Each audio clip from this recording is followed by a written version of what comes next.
The next speaker is Simon Casson, who's the co-founder and director, is that the right hierarchical word, of Duckie, which is an extraordinary organisation that's been running for about 20 years in London town, and Simon's going to talk about some of the work that they do. Or am I? I don't know if I am as it goes. Okay, I've got about, maybe I'll take 4 minutes and then gong me, or gong me if you hate me. Everything's for posh people. Everything is completely set up for the middle classes. I'd say most people here are middle class. It's a fantastic, racially diverse crowd, but I would imagine most people are middle class. We're meant to be awkward, so, why don't we create a bit of trouble? I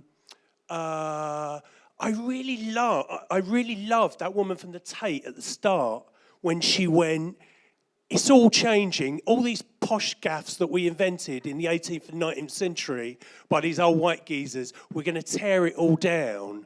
And then we're going to talk in a different language. You're not going to talk in this really complicated language. Bless you, David, that you just spoke in, because I don't understand it, mate. I mean, and when I first started hanging out with Lois years ago, they would all talk like this in curator's language. And she said, you're getting rid of curator's language and you're going to talk differently to that. Because I think people fall a bit, I don't know, I just think that people aren't really into it.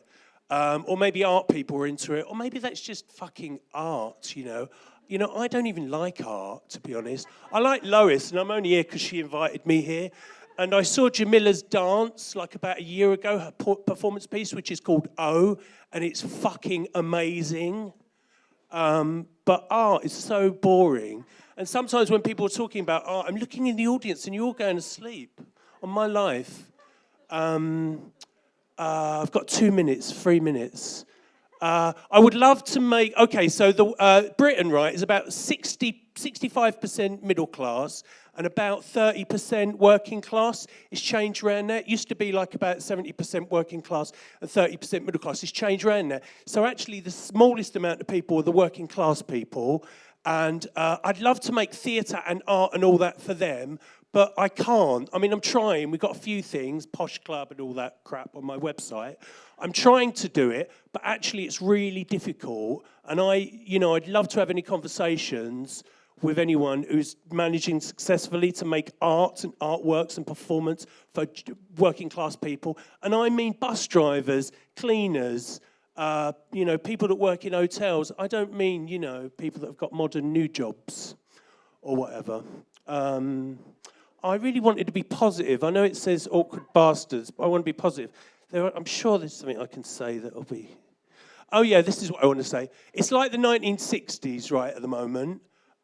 In the last 3 years, since this word, I know it was invented in 1989, intersectionality, but since it was invented, since we all heard about it a few years ago, it's been like it's been like the 60s, I think, and that's why Thingy from the Tate that's why people will attack her if she doesn't say we're changing and we're going to have real people here and it's going to be open to everyone and it's just not going to be posh white people, because, I think people have had enough of it. And I think that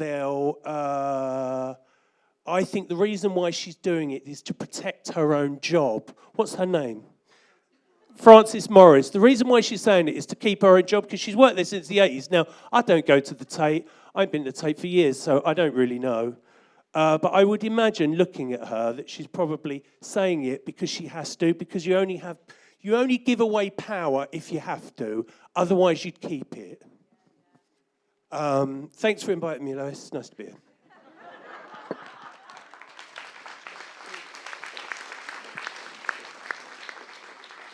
You see, you could have been an awkward bastard by not being an awkward bastard, but you're an awkward bastard. Simon, thank you very much.